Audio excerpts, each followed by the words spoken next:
Jesus explains, directing one's thoughts to the spiritual realm.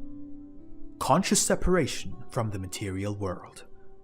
September 24th, 1961, Message 8001, from Jesus through Bertha Dude, spoken by Pascal.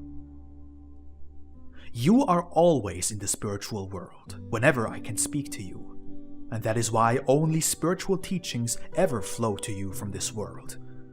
You receive spiritual knowledge that surpasses all earthly knowledge, because the human mind cannot acquire such knowledge on its own.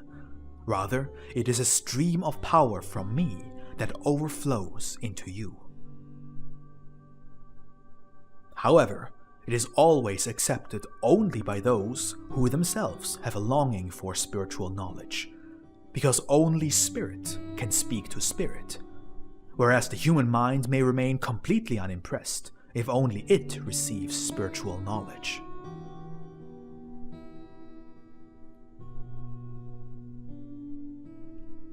The mind must first be set aside, though this does not mean that it cannot grapple with it. On the contrary, it very much should.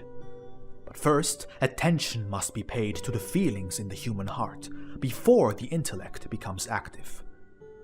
Even the sharpest intellect will not be able to fathom the spiritual connections. Yet even the sharpest intellect will, in turn, have to acknowledge the profound wisdom of these connections if the person has first allowed their heart to speak.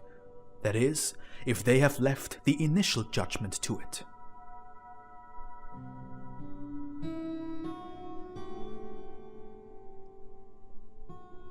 Thus, a person must first enter the spiritual realm of their own free will, before spiritual blessings can be conveyed to them from there. And this applies not only to the direct recipient of my word, but also to those to whom my messengers convey my word.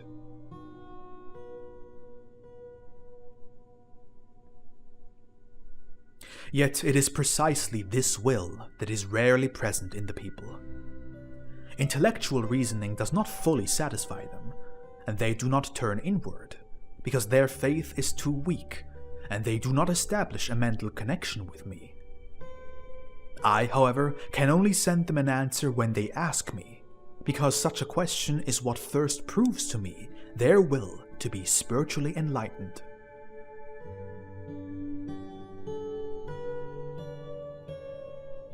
Man must make a conscious separation from the material world.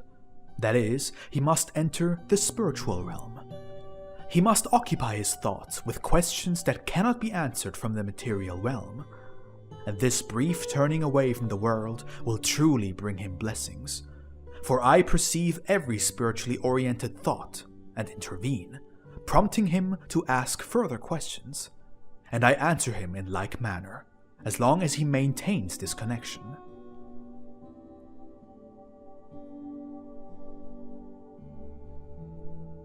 He does not need to consciously call upon his God and Creator, yet he can ask himself about the meaning and purpose of his earthly life.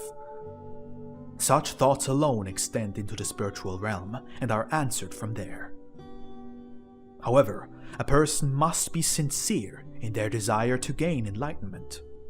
Otherwise, their questions cannot be taken seriously, for the longing for the truth is the first condition for receiving it.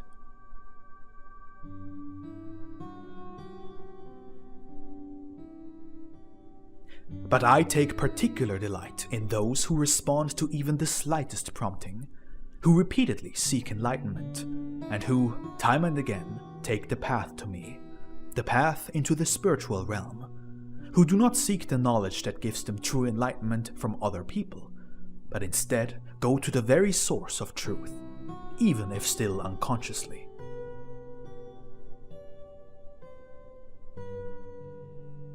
For even those who do not yet believe can be inwardly filled with a longing for truth, and they too will soon be able to believe and consciously set out on the path to their God and Creator. Only one thing is necessary: to turn one's back on the world. That is, to devote oneself to spiritual thoughts in silence, because only then does one enter the spiritual realm. For my kingdom is not of this world.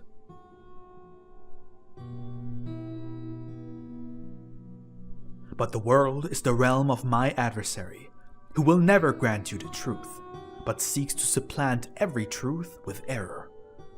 You must seek stillness, because you must exercise your free will. For I cannot lead you to faith against your will, a faith that you must earn by yourselves in order to be properly evaluated by me, and this requires a life lived in love.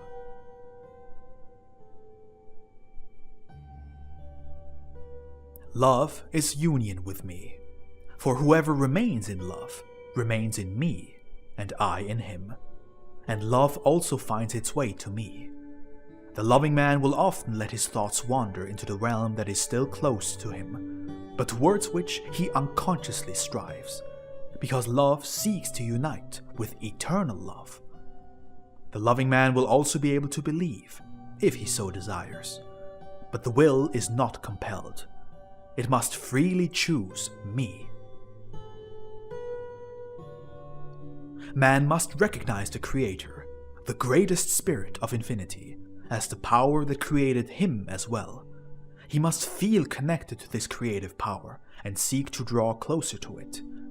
And his goodwill shall also secure for him a faith that he will never again wish to abandon. I myself shall take possession of him thereupon. I may influence him through the Spirit, and I will thus be able to address him in accordance with his inner longing. The spiritual realm will no longer release him. All beings of light are striving for his spiritual progress, and I myself have gained a child, who, of its own free will, turned to me, and will never again be forsaken by me. Amen.